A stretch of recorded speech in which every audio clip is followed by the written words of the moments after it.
Good morning, good morning. I shall say it again in a minute as soon as I see something popping up. I think I'm live.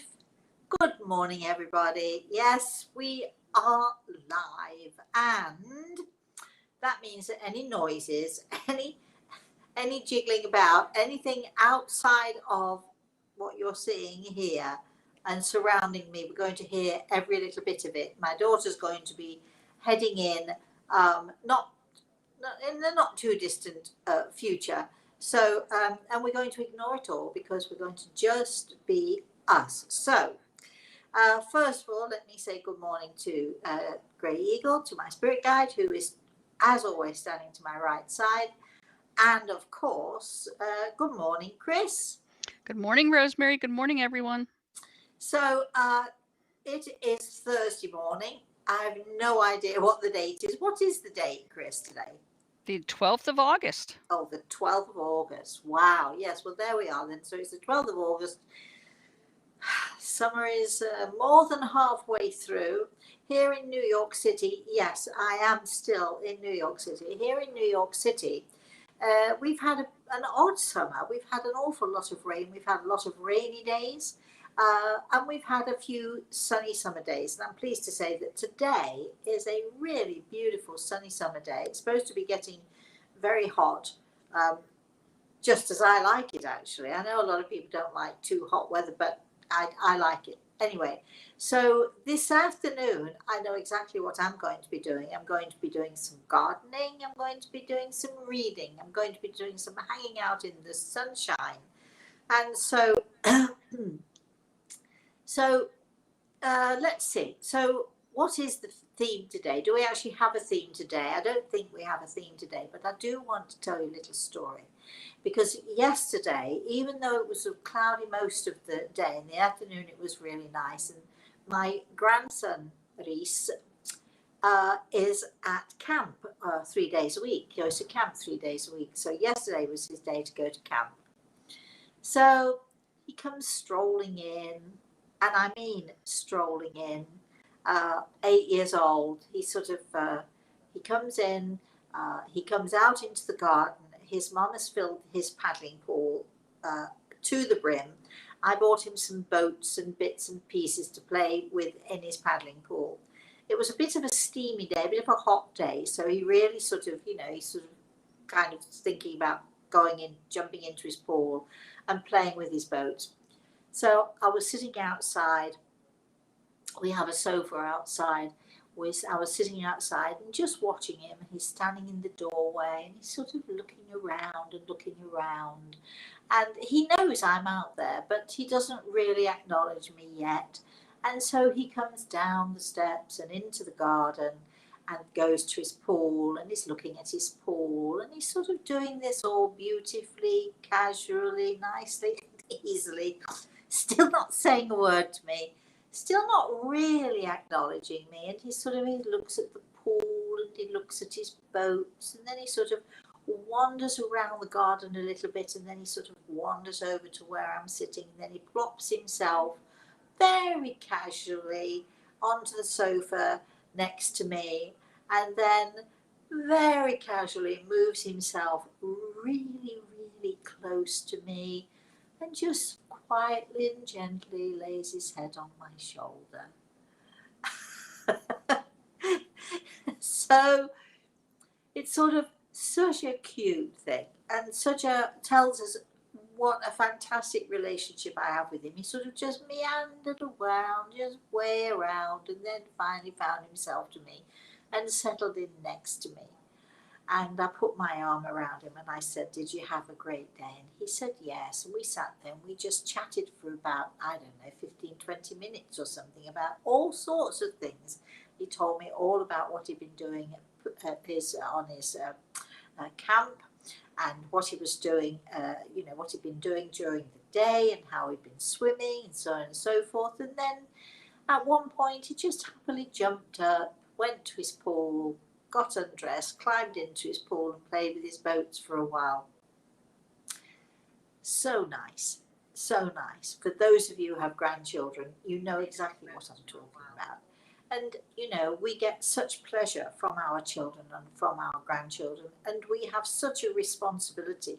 Even those who don't have kids, even those of us who don't have kids and don't have grandkids, we still, all of us, I think, have such a responsibility to sort of just be there for our children, to show them love, to show them by our example how we should or should not be.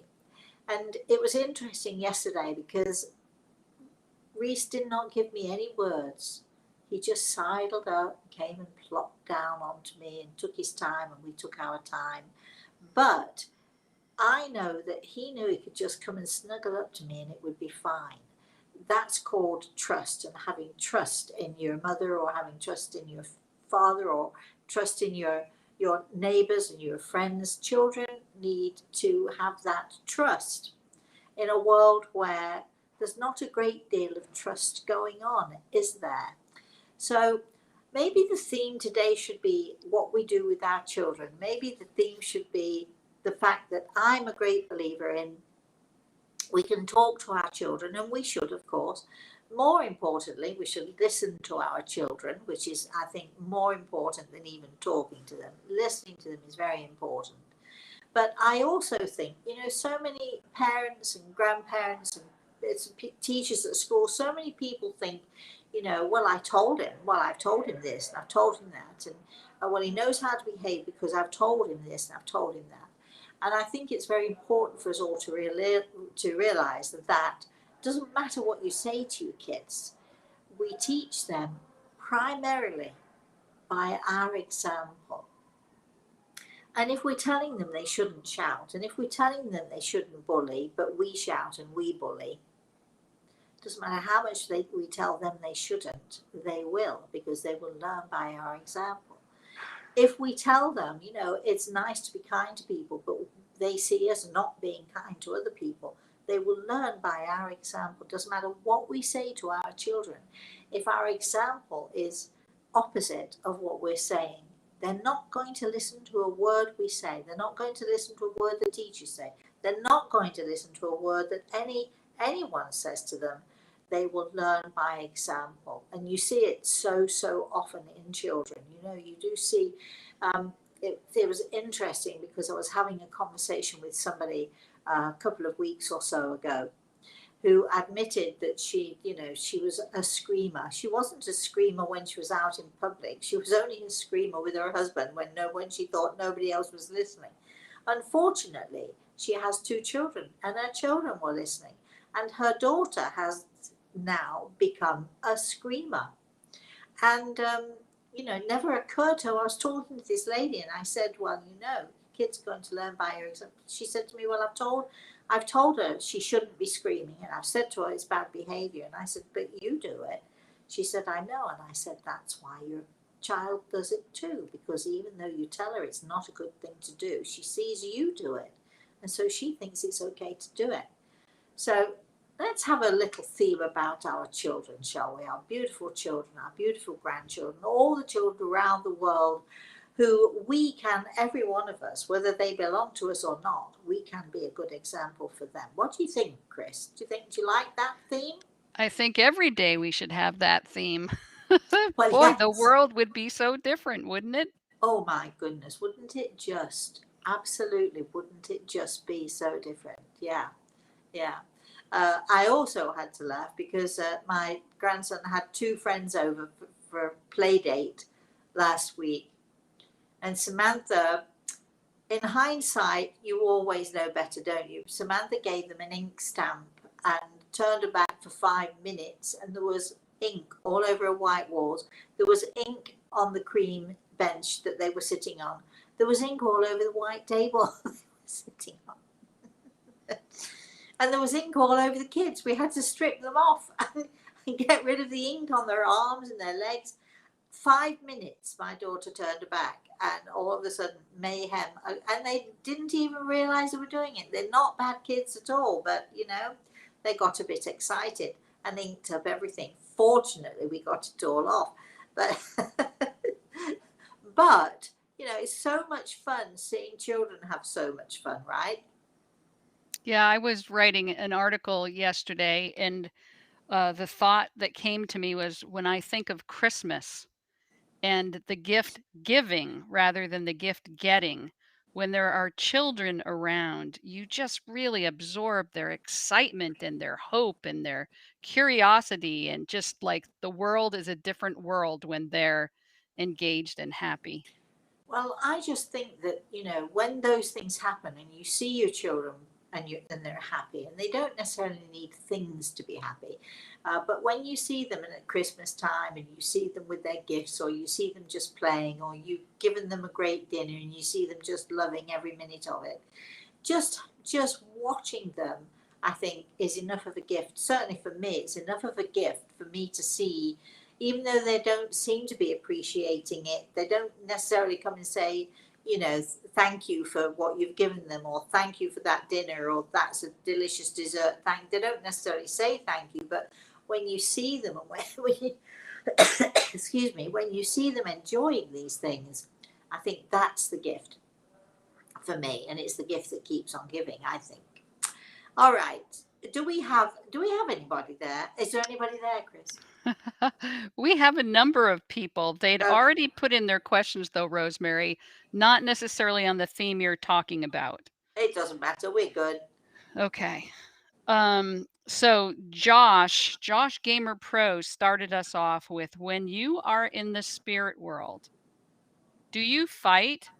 Do you explore? Do you, do you fight is the question? Yes, in the spirit world, do people Eh, fight? Oh, not when I personally am in the spirit world, because I do go visiting from time to time.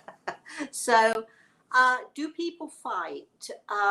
Well, I've never seen anybody fighting with fisticuffs. But, oh, this is a great story for Saturday. Josh, you just reminded me of an amazing story, um, about two women, a mother and a grandmother, and arguing, and in fact fighting and arguing over a young man who was still with us. Can you write that down, Chris? And I'll try and remember that story for Saturday. I will. So I was sort of, when I was thinking, now, have I ever seen anybody fighting? And these two women come to mind, because boy, they were actually fighting with each other, not fisticuffs, I have to say, but certainly arguing and upset with each other and so on. Watch for Saturday. Watch for Saturday's stories to hear more about that. A very interesting dynamic, and a very interesting dynamic between the mother and the grandmother, and a very interesting dynamic with the son grandson who was here with us. And I'll tell you more about how I got involved with this entire situation. It's a very interesting story. Oh, I'm ignoring that. Sorry, I forgot to turn my phone off, so we're ignoring it. So I'll tell that story on Saturday. But I suppose, yes, they do. Yes, I suppose they do from time to time have arguments or disagreements, because we're still individuals and we still retain our individuality. We are, individuals retaining who we are. So there's that part of the situation. And do they explore? Okay, well, Josh, I'm sure you know this, but we're not just talking about our universe, this universe that we're a part of. We're talking about the many universes that are out there. You remember years ago, the telescope was only so powerful, and then, a few years on, they developed another telescope even more powerful, and so on and so forth. And every time they develop a telescope, it becomes more and more and more powerful, so we can see more and more. So we're understanding, scientists, astrologers, people are telling us now that we are part of this universe, but the possibility of other universes that are out there is, and it's sort of, it's infinite. I mean, so exploring. Okay, so let's just be clear about the exploring part of it, because this is sort of fascinating to me. So not only do people explore, people in the spirit world, not only do they explore, uh, different parts of the universe, different areas, just like we go and explore different countries and so on. But they also have the ability to explore themselves and to explore within themselves what it is that they are and who they are. So exploration is I think it's one of the keys to our growth and to our learning. So I think very much it is encouraged in the spirit world. So when we think of exploring, we do think of sort of, you know, putting the backpack on and off we go and sort of explore different areas, different places and so on.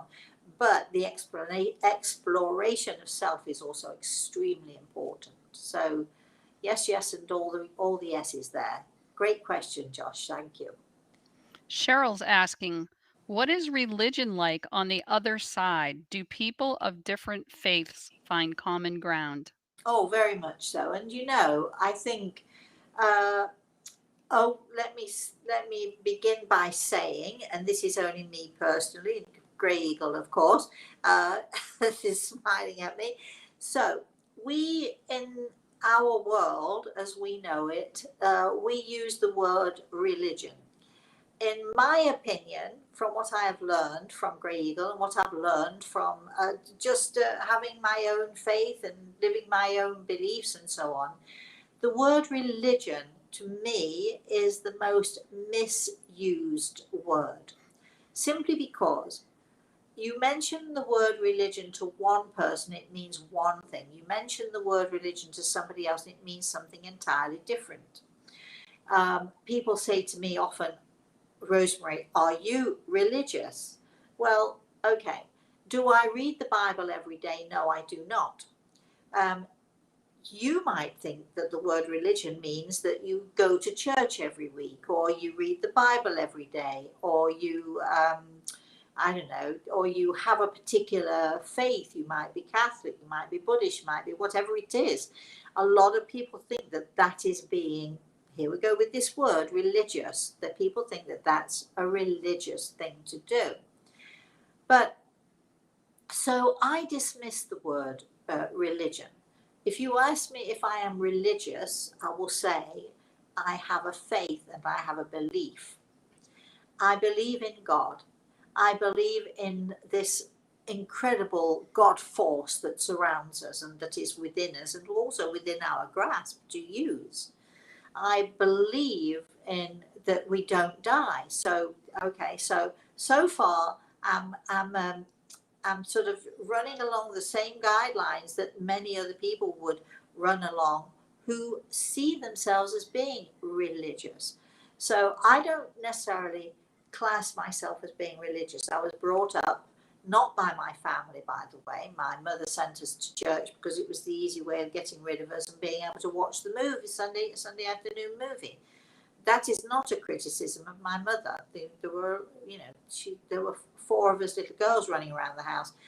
If you can get them to go, this is before the days of play school. This is before the days of summer camp. Remember, I'm so old here.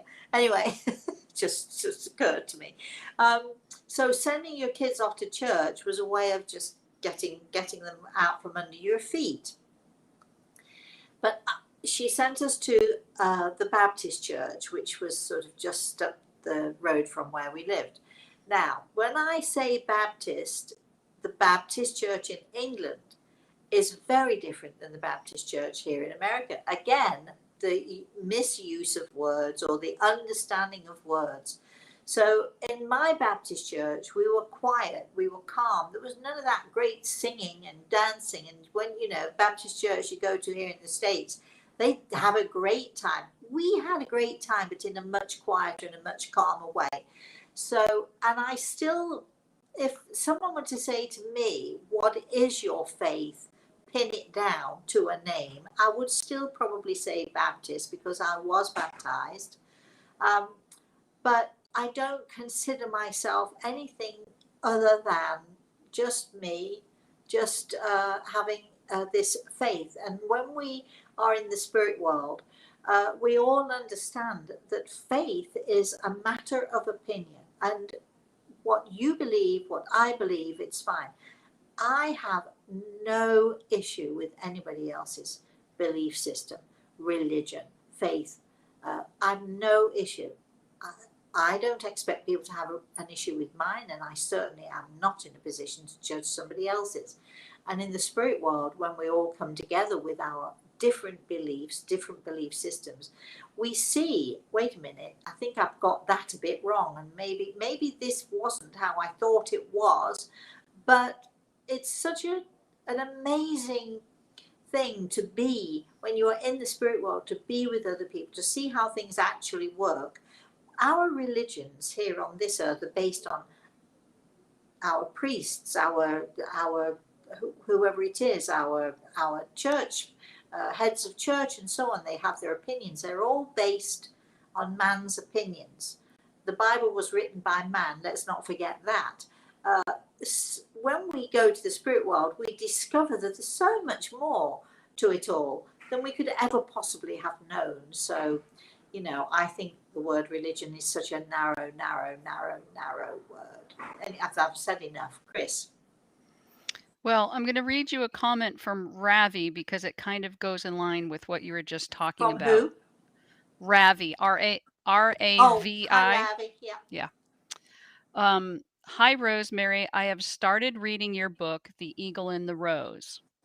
Believe me, it's an eye-opener book for me. I had an aha moment when you wrote in the book that there is no good and bad. Good and bad is just like right turn or left turn. As long as it helps the soul to grow, it is enough. These statements in your book really shifted my perspective towards life. I am extremely thankful with gratitude to you and Grey Eagle for supporting my spiritual journey thus far. Many thanks and love to you and our dearest Grey Eagle. Oh, thank you, Ravi. Thank you so much. You know, it's always want to duck when people start to quote me. I'm thinking, oh gosh, what did I say now?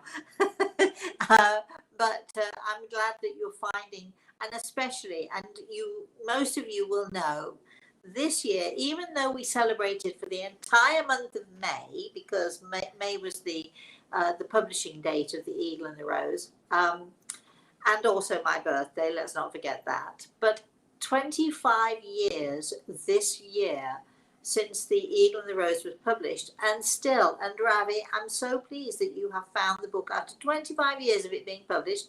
I'm so pleased that you are reading it, and whatever is in that book and whatever value that book has is the same today as it was 25 years ago. Just as powerful, I feel, just as powerful and just as enlightening. So thank you for finding the book on our 25th year of publishing, because it just is, it makes it so exciting for me to think that, gosh, I wrote that book all those years ago and people are still discovering it.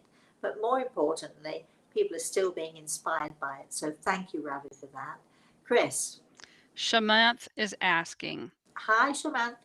is the lifespan of a person prefixed or predetermined when you are born? If yes, on what basis is it decided? And do people who commit suicide, do they kill themselves during this prefixed time and date?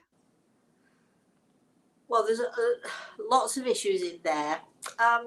There are many people who believe, maybe I'm amongst them, that, and I think that prior to our birth here, things are decided for us. We get to choose. We get to choose if we're going to come here at all. In fact, or are we going to do this? Is this our first, second, maybe 10th time? Who knows? Are we going to be born here? What is going to happen if so? So I do believe that there is a time to be born. Um, I know that personally, because I was able to predict, oh, uh, many births actually, but most importantly for me, I was able to predict not only to the day, not only to the hour, and not only to the minute, but also to the second when my grandson was born. And it was very important to Samantha at the time, And that's another story for another day. Maybe another Saturday I'll tell that story. But I was able to say, because Grey Eagle was able to tell me, I was able to give the date, well, as soon as my daughter found out that she was pregnant, she wanted to know when and how and would it be okay and so on, because she did not have a natural conception. So there was that. So I was told not just the date, and this is before she ever went to the doctor, not just the date, but I was able to tell her the day, the precise and exact day. And I actually booked my flight knowing the exact day that my grandson would be born, months before I was born. So I know that that for many, and I cannot say for all, but I know for most people there is a time to be born. I also feel that there is a particular time for us to die, to pop our clogs. We don't believe in dying, do we? But you know what I mean. And so someone who takes their own life is, I do believe, and again, I've heard this again and again and again. I hear people in the spirit world say to me, people who have taken their own lives, I hear them say to me, I heard my name called and I knew it was my time to go. And that happens a great deal. And I also think there are so many people who attempt to take their own lives who fail again and again and again, and they fail because it isn't their time to go. It's easy for me to sit here and say, you know, we suffer, we have illness, we've got COVID going on, we've got so many different people who have cancer, we've got so many things going on that seem to be out of our control. But I really firmly believe that you cannot pass, you cannot die until it is your time. You know, you just get shoved back. We're not ready for you yet. And I think that the span of time is decided prior to our birth here. And I think that we do have some say in it. It may well be that we choose to stay here until we've learned a particular lesson or we've had a particular experience that teaches us something. So who knows the right, because for every individual the reasons are different. But I do believe that we cannot die before it's our time. That's my own belief. Chris. Mark is saying, I've never told you about my 3-month-old nephew named Jeremy. He was born on the 30th December 1988, and he passed away in March of 89. I had never seen him in person, yet I saw him in a dream very shortly after he passed. He was in a long white gown, reddish hair, and amazing blue eyes, and this was long ago. Does he have a message for me? His uncle he's never met. This was Bobby's son. Love you, Rosemary. Mark, I'd love to say yes. At this moment in time, no. But how wonderful that you had that dream. And it's also interesting, I'm going to throw this out there. Why don't I just throw this out there to confuse all of us? It's interesting to me because some children, when they pass, they grow. Often if they have siblings, or often, you know, for whatever reason, they grow. And so I'm thinking of another story about a lady who came to me. She had lost her son something like 20 some years prior, and she always thought of him as a baby. But when he came to see her, when he came through from the spirit world to talk to us, I saw him as a young man. And so some of our children, they do grow and some do not. And don't ask me why. Maybe it's because they choose not. Maybe it's because they grow but don't necessarily grow in what we would consider a physical way.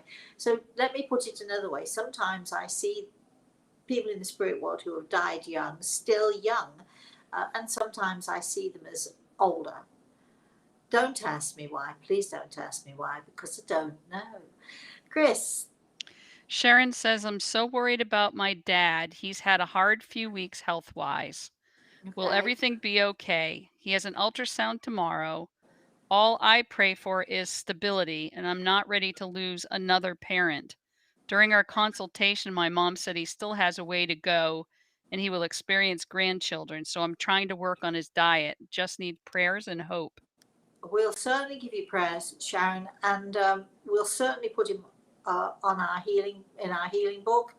And can you just keep me posted? Just email us, keep us posted on his progress, would you please, Chris? Patricia has a comment. When children reach puberty, they seem to turn into their authentic selves, for better or worse. What are your thoughts? Oh well, when my daughter was at that stage, she went from being this actually perfect child. She rarely argued. She did argue, of course, she's a kid. But she was, we were very close. We had a great relationship. She knew the hardships and suffered those hardships with me that we went through.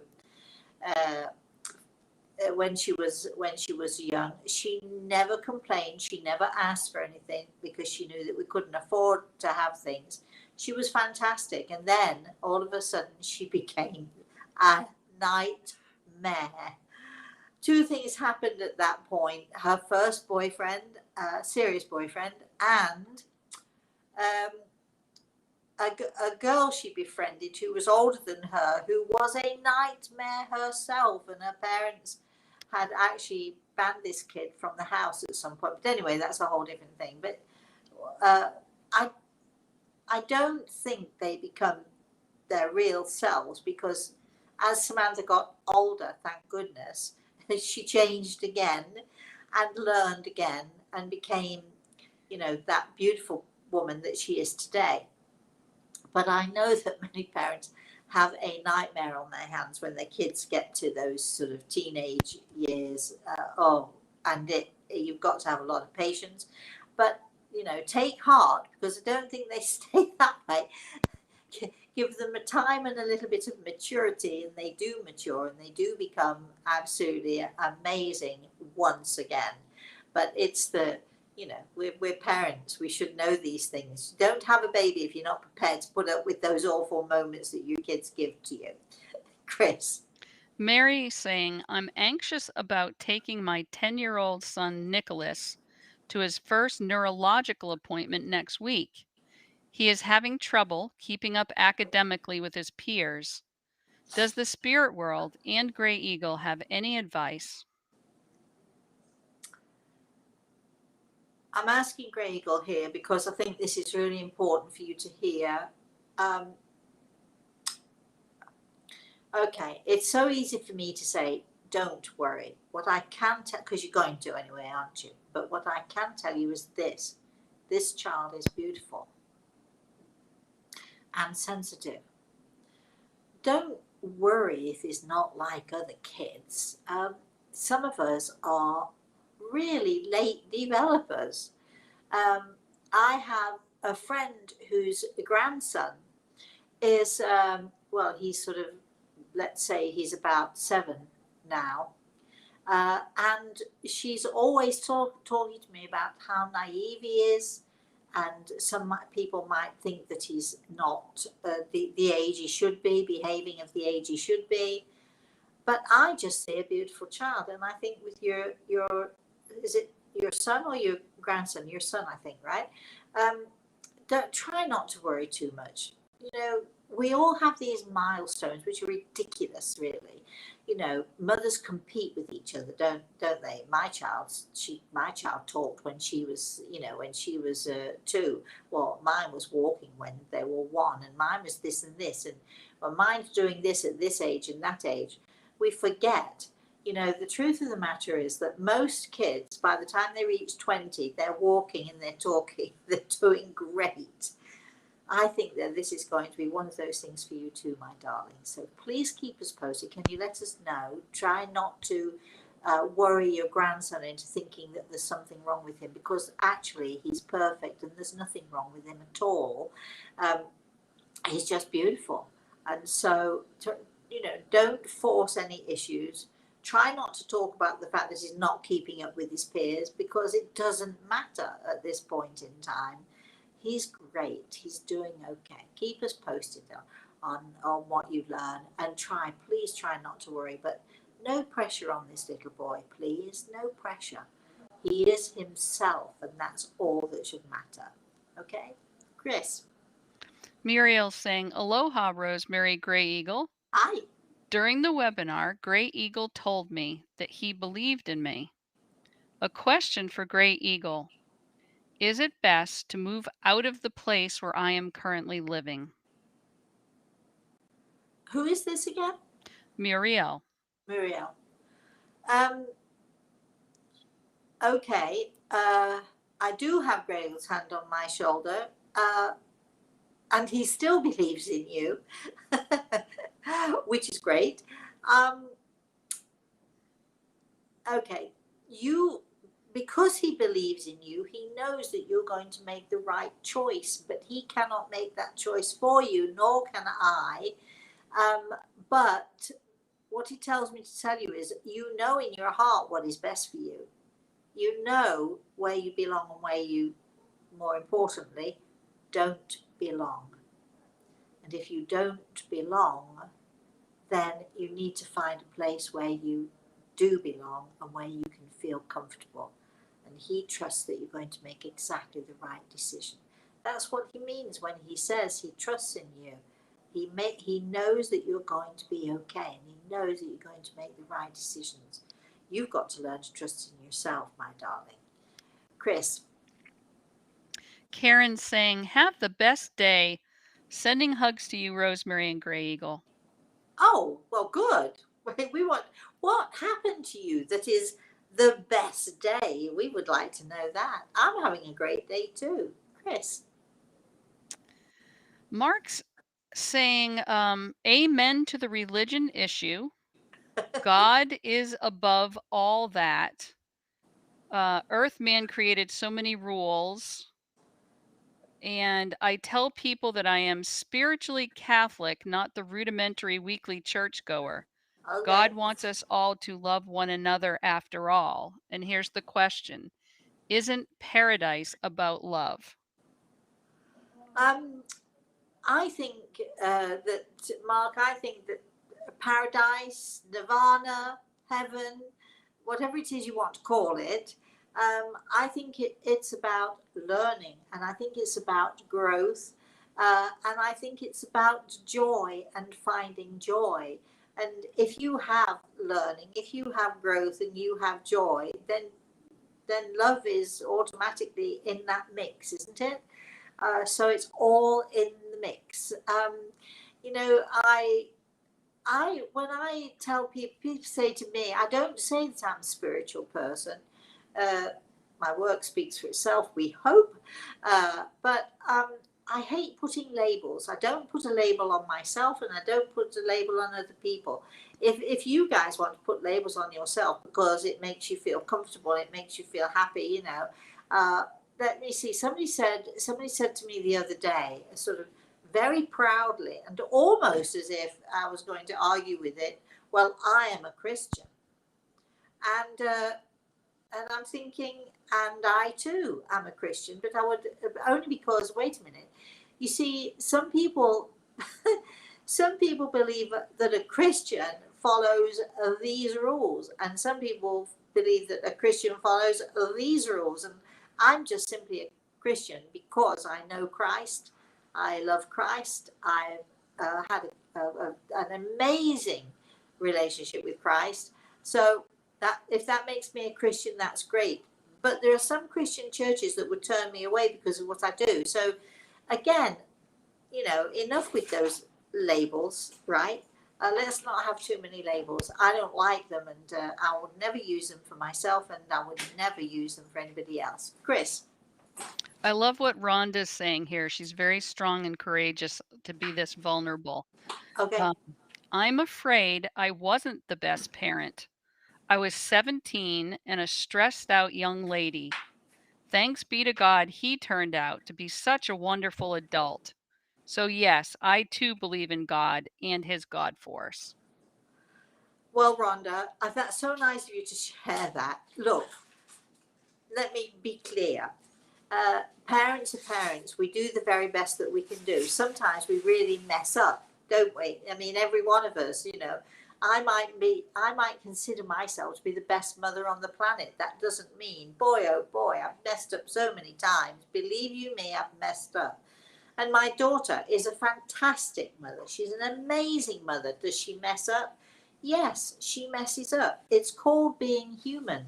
You know, just the other day, um, my daughter was really having a tough time. She wasn't feeling very well, and I was in the bedroom and I could hear Reese telling her that something hurt, and she was saying, "Come on, get ready. We're late. We're late." And he must have said 3 or 4 times something hurt. And my daughter she was really not well at all, and just trying to get out of the house. Does it make her a bad parent because she didn't listen to her son? Of course it doesn't. It makes her human. Fortunately, I said to her later on, you know, Reese came in and I asked him what hurt him. And, you know, I was able to sort of come behind. And that's what grandparents do, don't they? They come behind and they, you know, they sort of fill in the spaces. Or that's what, if one parent is struggling, that's what the other parent does, or whatever. But, are you, does that make you a bad parent? Rhonda, I don't think you're a bad parent, because you obviously did something right, because he turned out. Do you think he turned out that way despite you?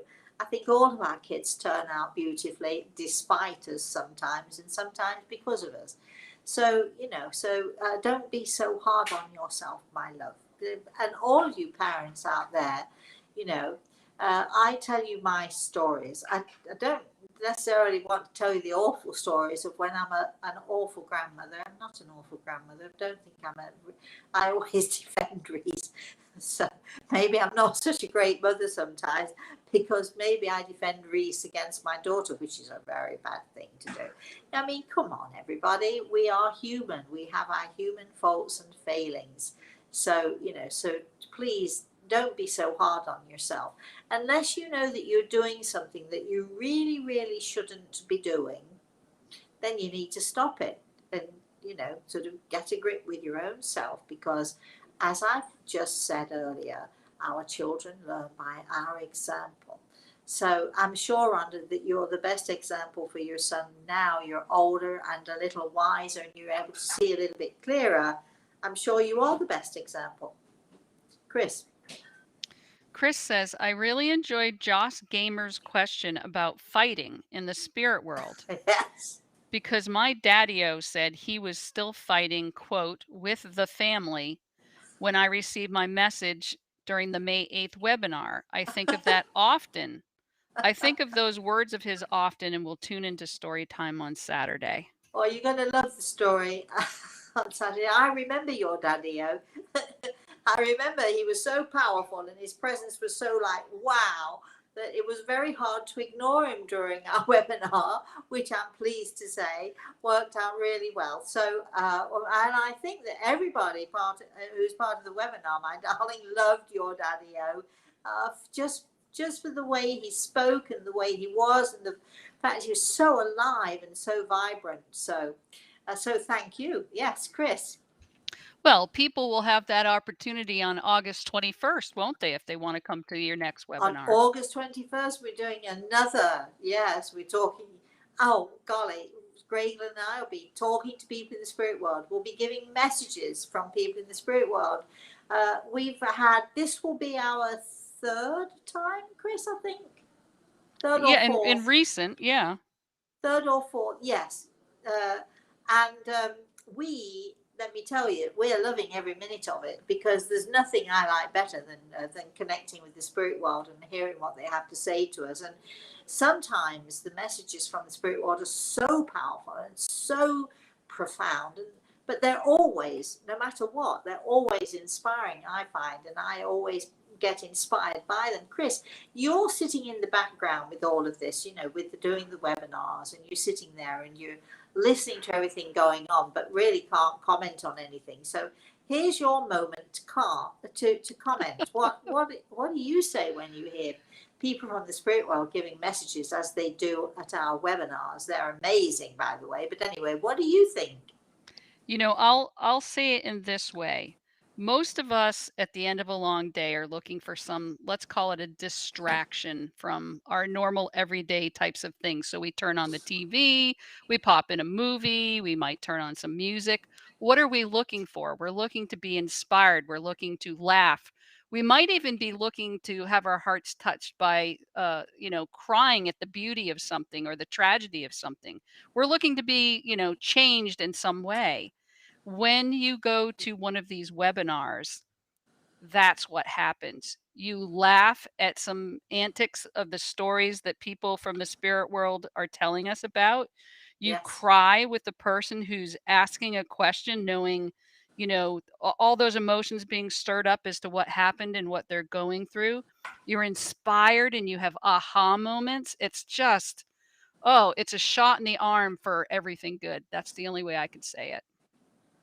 Well, I like that shot in the arm expression.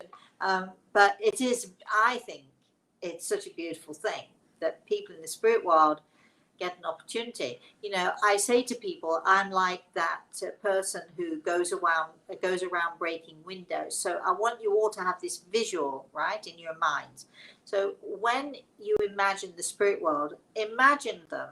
They're sort of behind plate glass windows. They're knocking, they're waving, they're jumping up and down. They're trying to get your attention, no matter how, no matter how hard they try, we don't see, we don't hear, we don't listen necessarily.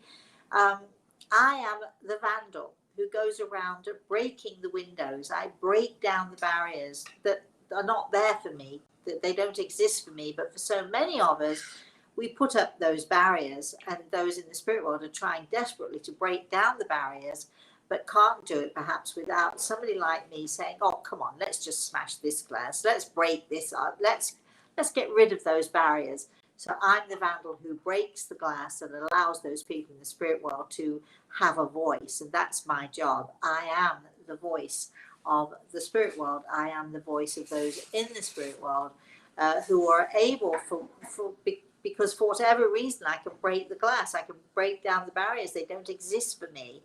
And so giving people in the spirit world that opportunity, that, amazing opportunity to say what they need to say or to connect in whatever way they need to connect, it's an amazing and a fascinating and an inspiring thing that we do, I think. Chris? And you're so fabulous at it. So what? Fabulous at it. Oh, I'm sorry, I didn't hear. Can you say it? Just kidding. Okay. Oh, that's funny. Julie's saying, hi all. When I was about 7, I woke with what I thought was someone coughing in my ear. It certainly never happened since. I feel a bit daft asking, could that have been real or was it imagined? Julie, I cannot believe you're asking me. You of all people, I cannot believe you're asking me this question. Of course, of course, of course. I do believe that it was someone trying to get your attention there, just wanting to let you know that they're there with you. I know that you have lots of people in the spirit world around you. And yes, it is, it's an odd thing because very often it's when we're not trying that we hear our loved ones in the spirit world the most and the easiest. It's when we've not put the barriers up because we're not trying. And it's so often in our sort of sleep stage, when we're sort of half awake, half asleep, we're sort of coming out of sleep, waking up, or going into sleep, in that sort of half awake, half asleep moment when we're so unaware and not prepared and have no barriers, because we're sort of kind of so relaxed. And that's so often when we hear those in the spirit world trying to get our attention one way or another. So Julie, do not be in any more doubt.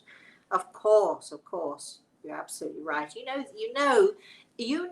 Why are you asking me? Because you know the answers. Yes, of course it could be, but I just want to was. I'll give you Yes. the heads up, Rosemary. We had about 10 minutes left. Okay. All right. So ML says, I love your podcasts.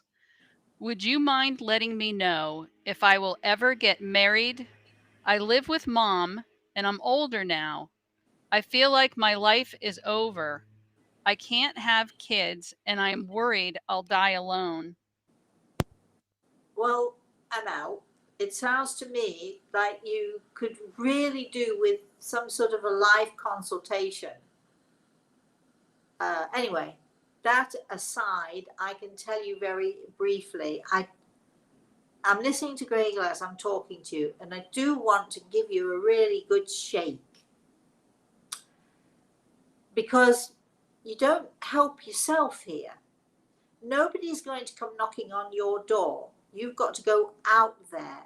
You've got to go out there. You've got to put yourself out there. That means making yourself vulnerable.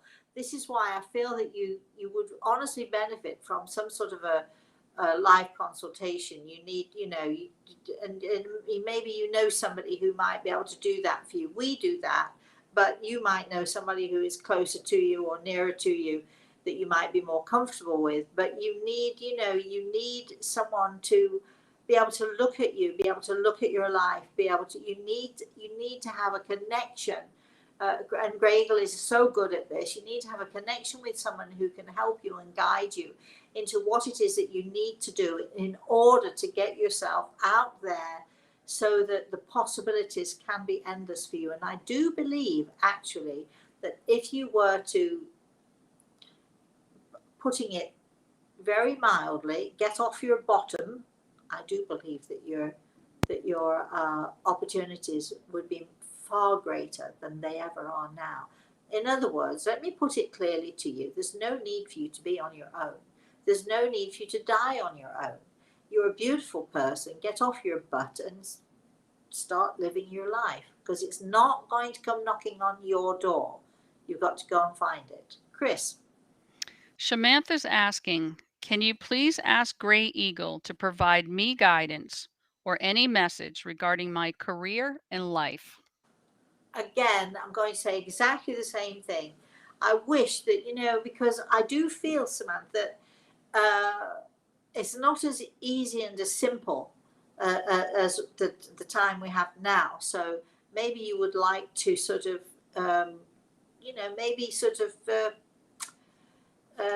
consider some sort of a live consultation where we have time and we have time to thoroughly look into what it is that you need, what it is that you want, and how you can achieve that. Chris. Courtney's on saying, hello, this is the first time watching and I'm from Hi, Texas. Courtney. And what? I'm from Texas. Hi, Courtney from Texas. I have been feeling very off lately, just very out of my element, and it's starting to scare me. Do you have any advice or insight on what's going on? Do I feel as if I'm repeating myself? That could be the theme for today. Look, it's so easy. It would be so easy for me to give you some sort of glib answer. Here's the glib answer. Connecting with Grey Eagle as I am in this moment, if you're feeling, as you put it, off, if you're feeling that things aren't right, it's because they're not. So you need to change some things. The glib answer that isn't, that would not be real is for me to sit here and tell you some of the things that you need to change. And I'm sure, sort of doing some guesswork, I'm sure I could hit the nail on the head. But that's not what I do. I cannot, the responsibility of what I do is so great. I cannot in 2 seconds tell you how to change your life. You need to, sort of talk to someone. I mean, talk to someone about how you can change your life. Even if, just we were talking the other day about my daughter who, that's her, that's, what she does. That's her expertise. To talk to people, trying to help them and guide them into and steer them into what it is that they need in life. Um, I mean, I don't know where to tell you to go, except you might know someone, you might know a therapist, or you might know a minister of a church, or you might know somebody who can help you to do that.